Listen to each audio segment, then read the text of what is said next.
Is it better to love someone or to be loved by someone? Well,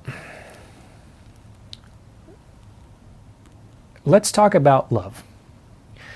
Love is a word that is very often misunderstood in our culture. And it's one single word that can mean many, many, many different things. And I have examined love extensively through my life. And this is because, just as a little personal side note, love didn't always feel like love when it was communicated to me. In my life, I've been told I love you many, many times by many different people, but only rarely did I love you mean I love you. Often, I love you meant don't leave me. Or I love you meant you need to believe me. Or I love you meant after all I've done for you. I love you can mean many, many different things, and only one of them is I love you, okay? So it took me a long time to tease out why love didn't always feel like love when I was growing up. And I've had to look very, very carefully at that emotion. And what I've discovered is that most of the experience of love can go by another name. And what I would like to suggest is that the core of love, the essence of love, is that which has no other name. So for instance, there is everything that has to do with like sexuality and passion, and ardor, and interest, and lust, and limerence, and all of that. All of that has a name, and you can certainly feel all of those things without feeling love, and you can feel love without those things, because I would say that love is not those things. By the same token, there's a whole cluster of emotions around like tenderness, and gentleness, and kindness, and deference, and devotion. But I think that you can do those things and not love someone, and you can love someone and not do those things. So again, I think we need to be able to separate love from that as well. And so in this process, I started to look at all the different things that love could be, all the different emotional experiences and cognitive components, and I began to see that most of these things can be and do exist independently of love. But there was only one thing that I found that doesn't have another name, and I think that that has to be the core essence, the core experience of love. It's necessary and sufficient in the sense that if you feel this, you feel love. You don't need anything else. And what I say is that love is the humiliated self exultant. Love is the humiliated self exultant. What love cares about more than anything else is the good of the other. Okay? Does that make sense?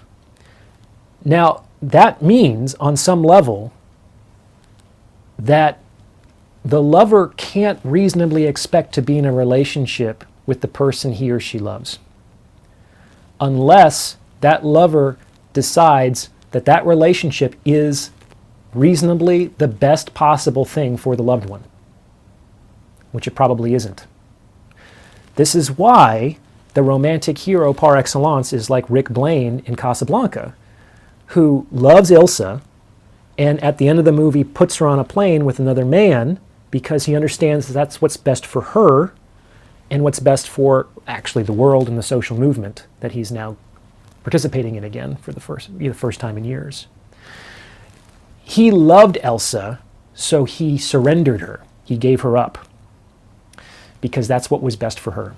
You can only demand a relationship with a loved one if you are reasonably the best thing for that loved one, which is very unlikely. The humiliated self-exultant is almost like a positive embarrassment. It's almost like, here I am. I've shed all of my armor. I don't care if you think I'm a fool. I don't care if you mock me. I don't care if you spit on me and step on me. I don't care if you give me the crown of thorns. You see where this is going? It's like in the story of humanity, potentially, the greatest example of love is in the story of the historical figure of Christ, who is willing to suffer any ignominy, any humiliation out of his love for man. Relationships need things like boundaries and rules and definitions. Love doesn't give a shit about any of that stuff. Love doesn't love where it's allowed. That's ridiculous.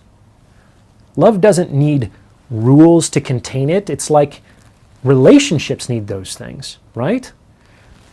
So a lot of what people actually traffic with is relationship stuff. Love is hard. Like love is not a soft, cuddly thing. Love is a invitation to self-transcendence. It's an invitation to become more than yourself and to voluntarily make sacrifices for the good of a loved one. That's not a cozy thing. And to actually love, you will be called upon to make those sacrifices. And the larger the sacrifice, the larger the love. So to go back to your question, when people tell me that they want to find love, I think, why? Do you know what love is? Love will destroy you. You will not be the person that you are today when you start to love. You will have to grow up. You will have to think of something more than yourself. Love is not a warm, cozy feeling. Love is found in solitude. It's found in defeat. It's found in the gutters. Because it's in those moments where the lover feels most self-satisfied with his or her sacrifice. So, is it better to be loved or to love? I think that it's a very good thing to learn how to love. I think that's something that every person would benefit from experiencing, but it is not what people think it is. Love will turn you inside out. It will destroy who you think you are in the same way that the cocoon destroys the caterpillar. What happens in there isn't pretty. The caterpillar actually gets liquefied. It's like a slurry in there for days or weeks. And to that caterpillar, the cocoon is a tomb. It does not have an understanding or a conceptualization of what a butterfly is, in my opinion. It goes in there to die. And it goes in there to die without hope, because the caterpillar never emerges. But what comes out of that is something that I think no entity that goes into the cocoon can predict. And once you make the decision to sacrifice your own happiness and well-being voluntarily for the loved one, you find out who you really are. You find out a lot about yourself, because that's when the rubber really hits the road. People can believe all kinds of things about how generous they are, how virtuous they are. It's like, if you love until the relationship ends, did you really love at all? That's a non-rhetorical question. Because if you just love until the end of the relationship, what I would suggest is that you loved the benefit that you accrued from that relationship. The attention, the dates, the cuddles, the sex, the vacations, the escape from loneliness, the opportunity to get your parents off your back about when you're going to get married and have kids. I mean, like, people enter into relationships for all kinds of reasons. Those reasons you just listed are the reasons that most people, that's what people are looking for. Most people, it seems. Yeah. And love is not about wedding cakes and marriages. It's not about Valentine's Day and flowers and candies and chocolates. It's not about that moony limerence where all you can think about in some weird, positive psychotic obsession, the loved one, love is grounded. It's like the giving tree, the Shel Silverstein story, where the tree just keeps giving more and more of itself. That's love. And it ends up a stump. But it also ends up a story in the mind of that boy that he will never forget. So, on some level, the sacrifice of love will take everything from you, but it will also, on some level, make you immortal.